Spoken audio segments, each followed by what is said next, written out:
Hello guys and welcome back to my channel and this is Papa Dave. So for today's video guys, ito yung tutorials natin ng data entry sa mga nagtatanong na, Sir Dave, yung mga video na ipinapakita mo, wala kaming makitang job post. Sir Dave, meron ba kayong video para makakuha kami ng mga data entry na trabaho na gamit lang yung video nyo? So dito guys sa video na to, explain ko sa inyo, ituturo ko sa inyo kung paano kayo makakakuha ng data entry na trabaho. At para malaman nyo rin kung ano yung data entry na sinasabi dito sa online jobs. Okay guys, kung bago ka lang dito sa ating YouTube channel, please subscribe and hit the notification bell para updated ka sa mga tutorials natin. Okay, sa mga bagong subscribers natin, para may maidagdag kayong skills sa mga online profile nyo. So join tayo dito sa members area natin para makapanood tayo ng mga in-depth video. At the same time, makareceive kayo ng certificate of completion na pwede nyong i-upload sa mga freelancing website na pinagawaan nyo ng profile. Okay guys, pag sinabi nating data entry, syempre papasok sa utak natin, ito yung mga pinakamadaling trabaho dito sa online jobs. Sasabihin nyo, Sir Dave, data entry ang gusto kong trabaho. Sir Dave,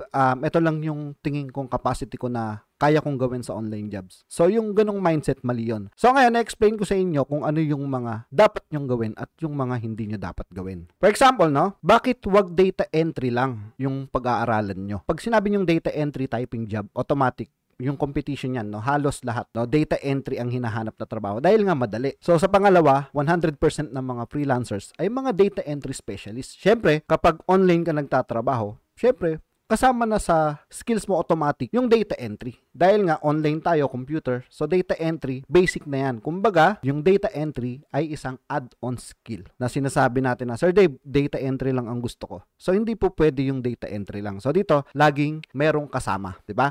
Pag sinabi nating data entry, kailangan marunong tayo mag-online research. So, kasama yan sa data entry na trabaho natin. Kung gusto nyo ng mga data entry lang, so, kaso, konti lang yung mga maa-applyan nyo. At saka, marami na rin mga nag-a-apply. Kasi nga, madali yung trabaho sa mga office job. Pero dito, nire-recommend ko sa inyo, kung gusto nyo ng mga madadaling trabaho na nakikita nyo sa mga video natin, Sir, ang dali ng trabaho mo tapos ang laki ng sweldo mo. So yan, inire-recommend ko sa inyo na dito tayo sa e-commerce dahil dito yung mga trabaho na data entry na madadali lang nasusweldohan kayo ng $3 to $8 per hour. So, yan pa yung pang-apat, mahirap humanap ng job post at mahirap humanap ng trabaho. Kung mapapansin nyo sa mga data entry na video na pinapakita ko sa inyo, wala sa job post yung data entry. So, nandoon siya sa mga online research, product research, pero ang trabaho mo, data entry. So, wala tayong makikita dito sa e-commerce na data entry ang hinahanap ko. Walang ganon. So, lagi siyang, ang data entry ay add-on skill lang.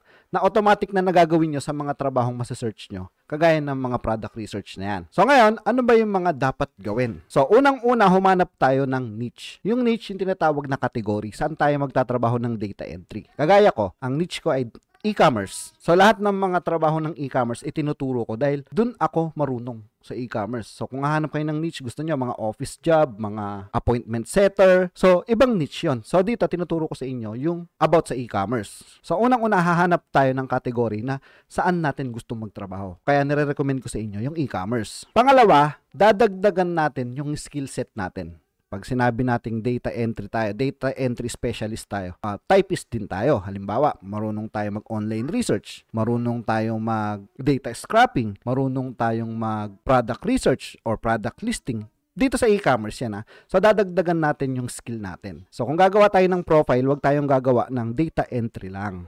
So, yan. Ituturo ko sa inyo yan dito sa video na to. Okay, pangatlo, mag-aaral tayo ng mga basic MS Excel at sa Google Sheet. So, dito naman guys, basic lang naman ang kailangan natin dito. Hindi naman kailangan dito yung mga talagang malupitang mga formula.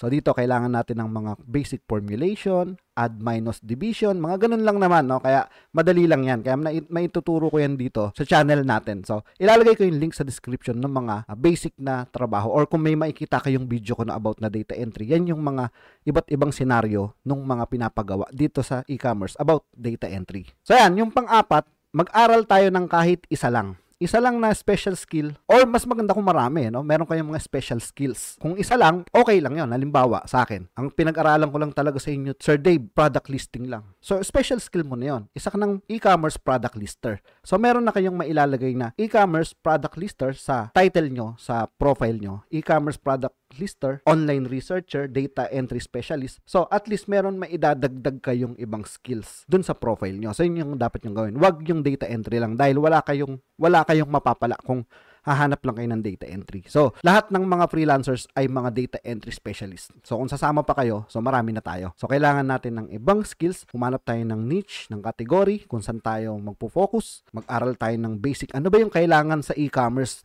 Ano bang kailangan pag-aralan na MS Excel o Google Sheet? So, dahil nga, nandito tayo sa channel natin sa e-commerce, dito tayo mag-aaral ng mga skills na pwede nyo i-apply sa sarili nyo para pag gumawa kayo ng online profile nyo, makakabuo kayo ng skill set na pwede nyo i-offer sa mga client. So, ito yung sample ng mga client dito sa e-commerce. Halimbawa, online researcher. Pag sinabi mong online researcher, internet ang gagamitin mo. So, internet, mag-online research ka at i-data entry mo sa Google Sheet or sa MS Excel. Ganun yan. Halimbawa, product research. Na product research mo, syempre, i-input mo dun sa MS Excel or sa Google Sheet. Inventory monitoring, dyan yung kailangan natin ng mga basic formulation. Yung duplicate checker. So, madali lang naman itong mga to, no? So, maglalagay ako ng link sa description about sa mga to. So, itong client na to, naghahanap siya ng online researcher dito sa e-commerce, virtual assistant, Google Sheet, data entry. So, data entry, kasama na lagi yan, no? Kaya, wag kayong mag-expect na, Sir Dave, gusto ko data entry lang. Wag, hindi pwedeng ganon. Kailangan meron talagang ibang skills. Kaya, ituturo ko sa inyo yung panonoorin yung video para matuto kayo. Or dito sa members area natin, meron tayong mga course dyan na pwede nyong pag-aralan na idagdag sa mga online profile nyo. Okay, so dito guys, sample ko na lang itong profile ko. Ito yung mababasa nyo sa profile ko na wala kayong makikitang nakalagay na data entry. Pero halos mga trabaho ko, puro data entry. Kasi nga, nakapasok lang yung data entry sa bawat pinapagawa ng client. Kagaya ng product lister. Bibigay siya sa amin ng products, ililist namin sa e-commerce store niya. So, ibig sabihin, data entry yung trabaho namin. I-input namin yung info ng products dun sa e-commerce store niya. So, pero ang title ay product lister, hindi data entry. Okay, so ito yung isang sample ng job post. Kagaya neto. Ang nakalagay dito, online researcher sa mga food supplement, sa mga gym, no? Sa mga fitness gym. Ito yung magiging task. Mag-create ka ng spreadsheet, Excel, magpo-provide ka ng name ng mga gym at mga contacts. So, kagaya ng email, phone number, at address around Canada and USA. Ngayon, data entry siya. Pero may kasama siyang online research. So, paano siya ginagawa? Okay, so dito sa Google Spreadsheet, ilalagay natin yung sinasabi ni client. Name ng gym, phone number, email, yung website, tapos country. Yan. Tapos, umpisahan na natin gawin yung online research na may kasamang data entry. So, halimbawa, magsisearch tayo dito ng fitness, gym in Canada. So, dadalhin tayo ni Google Map sa Canada. So, halimbawa, ito, no, kiklik natin yan. Gym VMT Fitness Club. Tapos, andi dito yung mga info nila. Makikita natin dito yung pangalan ng gym. So, kakopy natin yung pangalan, tapos ipipaste natin dito. Tapos, yung phone number, dito na rin natin siya makikita, no? Parang, copy-paste na lang din yung magiging trabaho natin. Pero data entry to. Yan, pagdating sa email, hanapin natin yung email niya. So, dito, hindi makikita natin yung email niya sa website. So, kung pupuntahan natin yung website niya, yan dito sa pinakababa. So, makikita natin dito yung, wala siyang email, pero makikita natin dito yung contact niya. Ano yung, kung saan natin siya pwedeng may message. So, ang gagawin natin, kukunin na lang natin yung pinaka-website. Kakopy natin to. So, ito na yung ilalagay natin na website. Tapos, anong country siya? Siyempre, Canada. So, ganun na. At dito na pumapasok yung data entry. So, ayan yung mga sample ng mga trabaho dito sa e-commerce. So, ito, hindi siya kasama sa, sa e-commerce. Pero, so, dito sa mga freelancing website, kapag nakakakuha ka ng mga online researcher, automatic nagsasuggest sa'yo yung freelancing website na ito, kagaya ng ginagawa mong trabaho. Kaya sinasabi ko sa inyo, profile ang importante. Na dapat related yung mga skills natin dun sa mga trabaho na gusto nyo. Halimbawa, no, sa e-commerce ako, online researcher ako. So magsasuggest siya ng ibang mga online researcher na madadali lang na data entry lang. So kailangan ganun yung magiging profile natin. Okay guys, now dito sa channel natin, makikita nyo dito yung mga beginner's guide. Dito lang sa channel na beginner's guide sa paggawa ng mga profile, paggawa ng data entry professional profile. Yan, makikita nyo dito yan.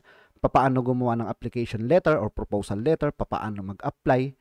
At syempre, yung mga skills na makikita nyo dito. Meron tayong eBay dropshipping course dito. Kahit na matagal na siya, nagwo-work pa rin siya, no? At syempre, sa members area natin, sa mga step-by-step in-depth tutorials, so members only. So, join tayo dito sa members area natin para mapanood natin siya at makakuha tayo ng certificate. So, yun guys, nauulitin ko, kapag gusto nyo ng data entry na trabaho at matutunan yung mga trabahong nakikita nyo sa akin dito sa channel, kailangan dito tayo sa niche, sa category ng e-commerce. So, mag-aral tayo ng product listing, product research, para makakuha din kayo ng trabaho or makakita kayo ng trabaho na walang nakalagay na data entry. pero kagaya ng trabahong ginagawa ko. So yun guys, no, sana nakatulong sa inyo yung video na to. Check nyo na lang yung link sa description ng mga ilalagay kong mga tutorials na pwede nyong matutunan or pwede kayong mag-join dito sa members area natin. So sana nakatulong sa inyo yung video na to. So yun lang po at maraming salamat.